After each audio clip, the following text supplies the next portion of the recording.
नि सा गा pani pani धा पा पद पद गा नि ध सा नि सा गा pani pani धा पा पद पद गा नि ध सा ही गाथा अस्तित्वाची शौर्याची पराक्रमाची ही गाथा अस्तित्वाची शौर्याची पराक्रमाची या मातीमधल्या कणाकणातील मौल्यवान रत्नांची या मातीमधल्या कणाकणातील मौल्यवान रत्नांची कर्तृत्व इथे गगनाला भिडे परिमोल जाणून घेऊ व्यक्तिविशेष नमस्कार विद्यार्थी मित्रांनो, मी RJ. Nisha radio MPSC Guru spreading the knowledge powered by Spectrum अकॅडमीमध्ये तुम्हा सर्वांचे मनापासून स्वागत करते. विद्यार्थी मित्रांनो, आपण व्यक्तिविशेष हे सत्र ऐकत असतो. त्यामध्ये आपण सामाजिक, कला, विज्ञान, क्रीडा अशा सर्व प्रकारच्या क्षेत्रांमध्ये ज्या व्यक्तींनी त्यांची उल्लेखनीय कामगिरी बजावली आहे व त्यांच्या कामगिरीचा सर्वत्र ठसा उमटवला आहे अशा सर्व थोर आणि महान व्यक्तींची जीवनगाथा आपल्या व्यक्तिविशेष या सत्रातून जाणून घेत असतो. चला तर मग आज आपण क्रीडा क्षेत्रातील अशाच एका थोर आणि महान व्यक्तीची जीवनगाथा जाणून घेऊया, ज्यांचे नाव आहे रिषभ पंत. रिषभ पंत यांचा जन्म 1997 साली 4 ऑक्टोबर रोजी भारतातील उत्तराखंड रुरकी येथे झाला. हा भारतीय क्रिकेट खेळाडू आहे जो मधल्या फळीत भारतीय संघाकडून तसेच IPLमध्ये दिल्ली क्रिकेट संघ आणि दिल्ली कॅपिटलकडून खेळतो. डिसेंबर 2015ला 19 वर्षाखालील क्रिकेट विश्वचषक 2016साठी त्याच्या नावाचा समावेश भारतीय संघात झाला. मालिकेदरम्यान 1 फेब्रुवारी 2016 रोजी पंतने वेगवान असे फक्त 18 चेंडूत अर्धशतक झळकावले. जानेवारी 2017ला त्याने आंतरराष्ट्रीय T20 भारतीय संघात पदार्पण केले. ऑगस्ट 2018ला कसोटी सामना आणि ऑक्टोबर 2018 रोजी आंतरराष्ट्रीय एकदिवसीय क्रिकेटमध्ये पदार्पण केले. त्याने जानेवारी 2017मध्ये भारतासाठी T20 आंतरराष्ट्रीय पदार्पण केले. ऑगस्ट 2018मध्ये त्याने कसोटीत पदार्पण केले आणि ऑक्टोबर 2018मध्ये त्याचे एकदिवसीय आंतरराष्ट्रीयमध्ये पदार्पण झाले. जानेवारी 2019मध्ये रिषभ पंतला ICC पुरुषांचा उदयोन्मुख क्रिकेट खेळाडू म्हणून घोषित करण्यात आले.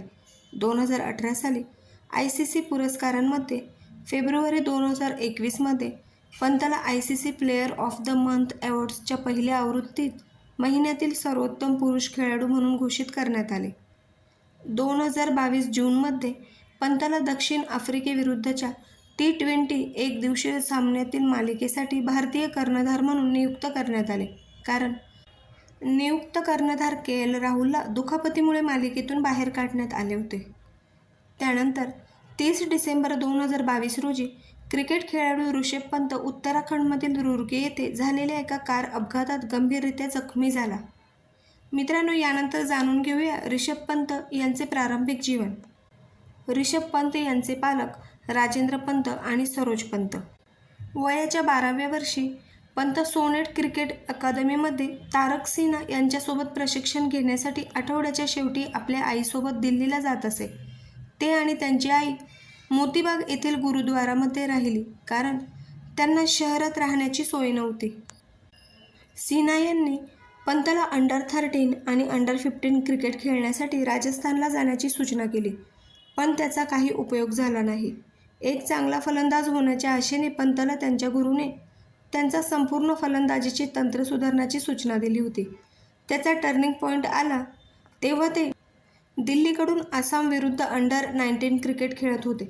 पंतने पहिल्या डावात सर्वाधिक 35 धावा केल्या होत्या आणि त्यानंतर दुसऱ्या डावात 150 धावा केल्या, जी त्यांच्या कारकिर्दीतील सर्वात महत्त्वाची खेळी असल्याचे ते म्हणतात.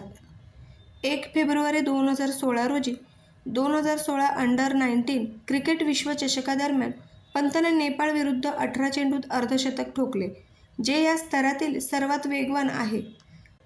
त्याच दरम्यान ऋषभच्या वडिलांचे एप्रिल 2017मध्ये हृदयविकाराच्या झटक्याने निधन झाले. यानंतर जाणून घेऊया पंत यांची घरगुती कारकीर्द. पंतने 22 ऑक्टोबर 2015 रोजी 2015 आणि 16 रणजी करंडकमध्ये प्रवेशवर्गीय क्रिकेटमध्ये पदार्पण केले आणि पुढील महिन्यात 2015-16 विजय हजारे ट्रॉफीमध्ये लिस्ट ए पदार्पण केले. 2016-17 रणजी ट्रॉफीमध्ये महाराष्ट्राविरुद्ध सामना खेळताना पंतने एका डावात 308 धावा केल्या. प्रथम वर्गीय क्रिकेटमध्ये तिहेरी शतक झळकावणारा तिसरा सर्वात तरुण भारतीय ठरला. 8 नोव्हेंबर 2016 रोजी पंतने झारखंडविरुद्ध दिल्लीच्या सामन्यात फक्त 48 चेंडूत रणजी करंडकातील सर्वात जलद शतक झळकावले. फेब्रुवारी 2017 मध्ये पंतला 2016-17 विजय हजारे ट्रॉफीसाठी दिल्लीचे कर्णधार म्हणून नियुक्त करण्यात आले. मागील हंगामाच्या अंतिम फेरीत दिल्लीचे नेतृत्व करणाऱ्या गौतम गंभीरकडून त्याने पदभार स्वीकारला. दिल्लीचे प्रशिक्षक भास्कर पिल्लई म्हणाले की ऋषभ पंतला भविष्यासाठी तयार करण्याचा हा सर्वसहमतीचा निर्णय होता. 14 जानेवारी 2018 रोजी हिमाचल प्रदेश आणि दिल्ली यांच्यातील 2017-18 झोनल T20 लीग सामन्यात पंतने 32 चेंडूत 100 धावा करत T20 सामन्यात दुसरे जलद शतक झळकावले. इंडियन प्रीमियर लीगमध्ये 2016 साली इंडियन प्रीमियर लीगच्या आधी दिल्ली डेअर डेव्हिल्सने खरेदी केले होते. त्याच दिवशी त्याने 2016 अंडर-19 क्रिकेट विश्वचषक स्पर्धेत भारताच्या अंडर-19 संघासाठी शतक झळकावले आणि त्यांना उपांत्य फेरीत नेले. मोसमातील आपला तिसरा सामना खेळताना पंतने 40 चेंडूत 69 धावा करून दिल्लीला गुजरात लायन्सवर 8 गडी राखून विजय मिळवून दिला. 2017च्या मोसमात त्याने त्याच संघाविरुद्ध 43 चेंडूत 97 धावा केल्या.